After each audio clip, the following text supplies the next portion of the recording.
Hi there, crafty peeps. Enis here from Papercrafting with Enis, and I'm on today to do a little video because when I posted my latest Happy Crafter Shop project share, where I did share the Pokey Tool and a couple dangles, I had a number of people asking me, what do you use Pokey Tools for, and are they easy to make? So I thought that I would go ahead and show you what I use Pokey Tools for, and I know other people may use them for even more things than what I'm going to show you, and then we're going to put one together here today. All right, so what I've got laid out here is I ran this die set through my Big Shot, and you'll see that the die is actually stuck in the paper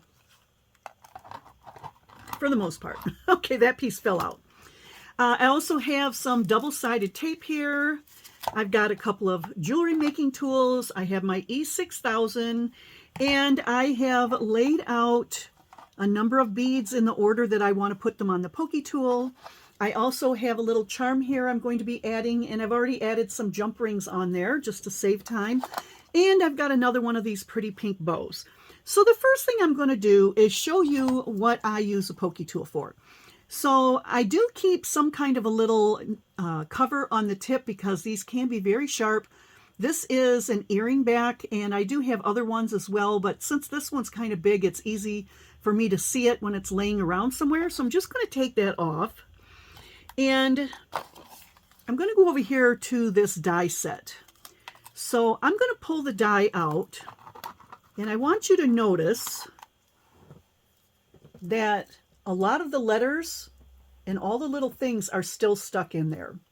So what I would use a Pokey Tool for is I'm going to just push it inside these little holes in the die.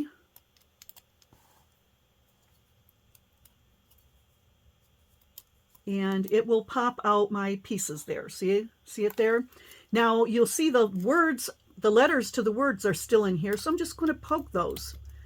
Hence the word Pokey Tool, okay? So that is one of the ways that we do use Pokey Tools. We use them to poke out items that are stuck in dies. Now sometimes, I don't know if I'm going to be able to do one today. No, that one came right out.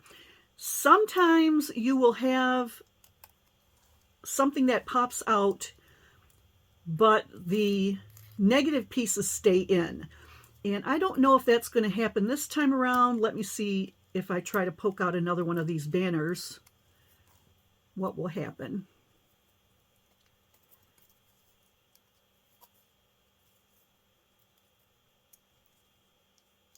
Okay, so you'll see here in this one, it left the letters S and T and part of the A. So another way to use a Pokey Tool is to poke out those little bits that are stuck in your die cuts. Okay, so those are two of the main reasons that crafters are going to use a Pokey Tool. Okay, so I'm just going to push this all aside and show you the next thing. So now I have here some double-sided tape, and I'm just going to cut a little bit off here, and I'm going to stick it on just this little scrap piece here. And I could use my fingernail to try to peel this up, or I can just come in with my Pokey Tool and get it up underneath that tape, and then it will peel off easily. Okay, so that's another way that I use a Pokey Tool. And, you know, there may be other things that people use them for, but those are the main reasons that I would use a Pokey Tool. So I hope that gives a good explanation to those of you who wondered, why would we use a Pokey Tool? What's it for? So that's what it's for, and because we're crafters and we like pretty things, we like to decorate our Pokey Tools. Now, of course, you know, you could use your weeding tool for your Cricut or any other type of item that has got a sharp point on it, like this is actually a cuticle pushing stick.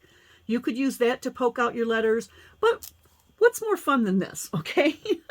So that is why we use a Pokey Tool. So I'm going to put that one aside.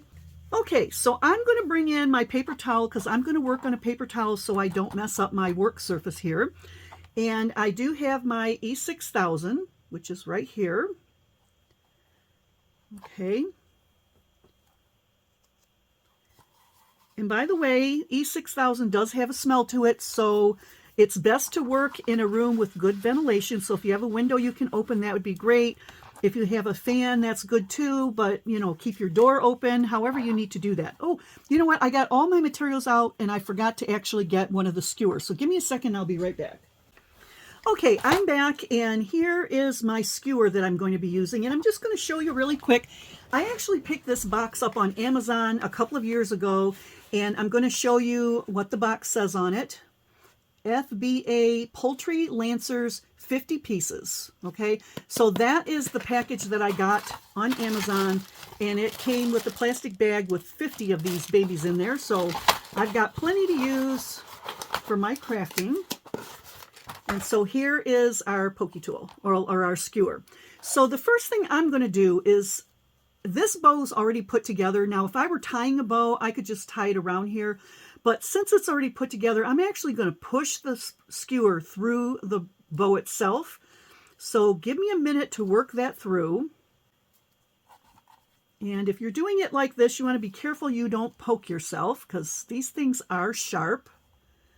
And I'm just wiggling it back and forth. There we go. Okay. Now, I don't want this to be able to spin around. Like if you look at this one, you know, it's pretty good on there. It's pretty solid. Okay, so I have poked the skewer through the pretty bow. And what I'm going to do next, I'm going to kind of hold my tails out of the way because I don't want to get any E6000 on them. So I'm doing like this. I'm going to put a blob on here. Sometimes I like to work with the E6000 with my fingers. So I'm just going to get a little bit on my finger here, and I'm going to rub that around. Okay. And the reason why we're doing this is once we get our beads on there, we don't want the beads falling off. Okay. And this is also going to stick my top bead to the bow so they stay together. So I'm going to take my first bead, I'm going to slide it on, and when I get down where the glue is, I'm just going to turn it a little bit because that's going to squish the glue inside of the bead. Okay, so I've got the first one on there. Alrighty. Now I'm actually going to zoom the camera in a little bit. Hopefully you can see better now.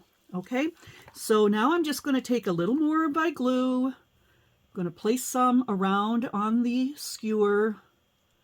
You want a good amount, but you don't want too much because it will wad up between the beads. So I'm going to take my next bead, slide it on there. When I get to the glue, I'm just going to twist it around and push that up. Okay, so they're nice and snug on there. And we're just going to keep going around like that. Now I do want to mention this particular bead. This is a spacer bead, and it's got a really, really big hole. So it is not going to glue very well to the skewer. So with this one, what I really want to happen is for some of this glue to get up between the bead and the spacer. And that way this will glue to the bead. Okay, you don't want too much glue on there. If you get too much, you can wipe it off. All right, so I'm just going to slide that one on, and once again, I'm going to twist it a little bit. Okay, so we've got that on there. And so we're just going to go ahead and keep doing our beads like this. Okay, now I'm on to my large bead. Slide that on there. And you can put these beads in whatever order you want. You can do whatever colors you want. You can do all small beads. You can do all beads the same kind of beads. Okay, so that's on there. And I'm just going to keep working my way through this.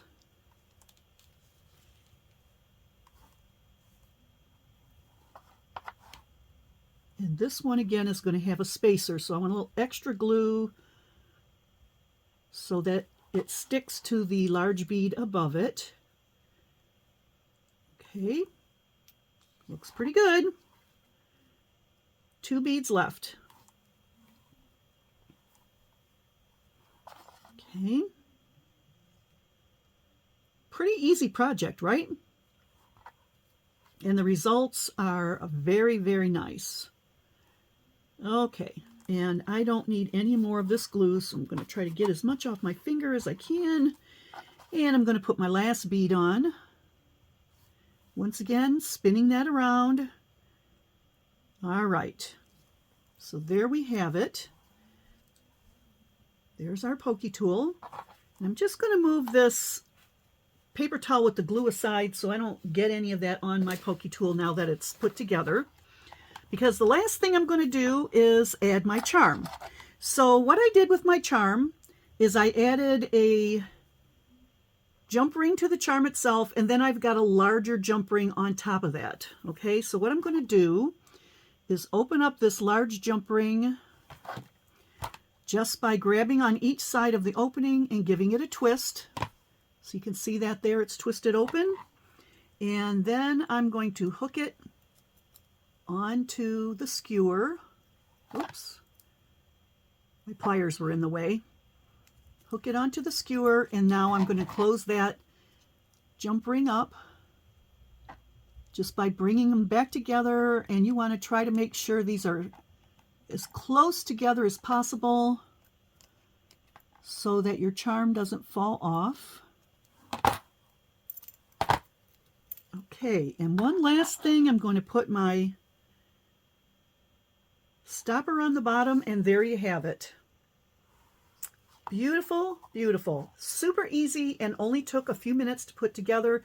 Anybody can do this. Anybody. And now you know why we use a Pokey Tool, how we use the Pokey Tool, and how to put one together. I hope you enjoyed this little tutorial here, and if you have any questions, leave them down in the comments below, and I'll just catch you on the next crafty video. See you later, crafty peeps. Bye.